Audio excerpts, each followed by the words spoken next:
L'idée de cette activité, c'est de proposer à votre enfant des petits défis de transport d'objets avec du matériel qu'il n'a pas forcément toujours l'habitude d'utiliser, surtout s'il est très très jeune. Pour le coup, ces petits défis de transport peuvent être pour tous les enfants de l'école maternelle, quel que soit leur âge, et puis vous allez très vite sentir ce que vous pouvez adapter ou non avec votre enfant.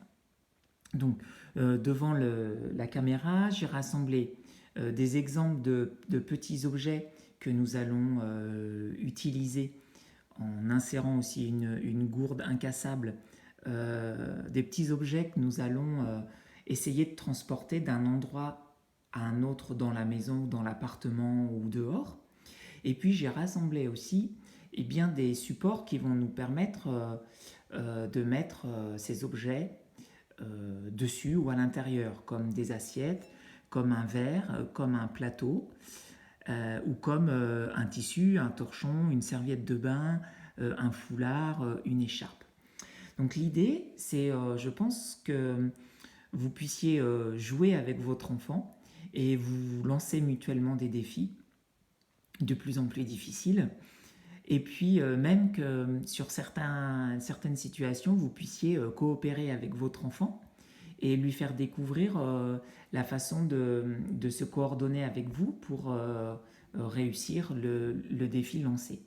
Alors, un défi pourrait être, si on commence de façon très très simple, ça pourrait être tout simplement de poser sur un plateau un objet plus ou moins stable. Donc si je pose la gourde, l'idée pour votre enfant par exemple, ça va être d'amener la gourde sur le plateau sans la faire tomber à un endroit dans la maison.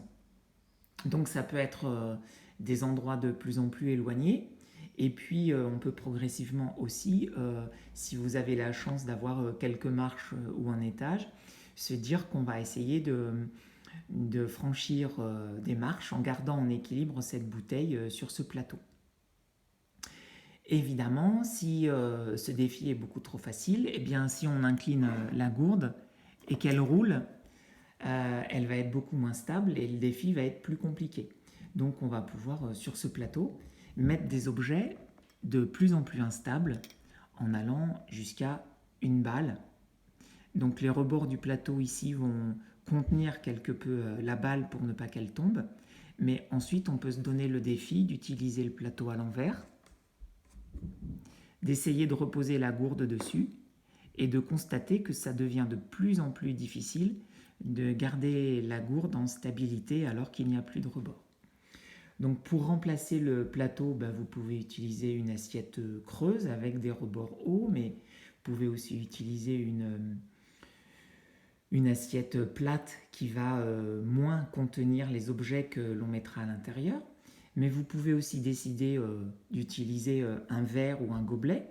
Et puis, en posant par exemple un personnage sur le fond du verre, eh bien le défi va être de prendre le verre dans ses mains et puis d'amener ce petit personnage, par exemple du salon à la cuisine ou de ma chambre à la cuisine, sans qu'il ne tombe par terre.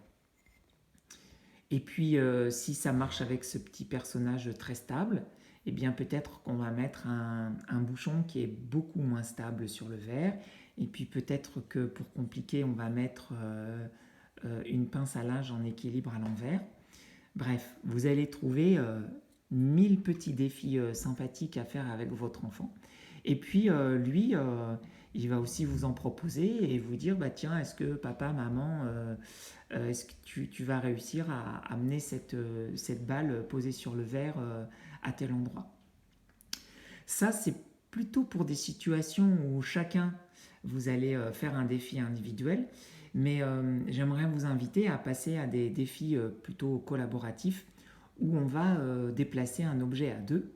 Donc vous pouvez par exemple utiliser une grande serviette de bain ou une écharpe dépliée ou un torchon, la déplier au sol et puis sur cette serviette par exemple poser la gourde Et chacun de vous, vous allez tenir deux coins de la serviette pour essayer de la tendre et vous allez essayer de vous déplacer en synchronisant vos gestes et essayer de faire avec la serviette un plateau rigide alors que le tissu par excellence est mou et souple.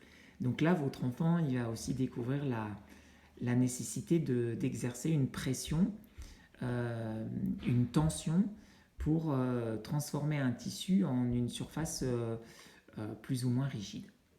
Voilà. Et j'imagine que, encore une fois, vous allez avoir de nombreuses idées que je n'ai pas exposées dans cette courte vidéo. Je vous souhaite un excellent moment avec votre enfant.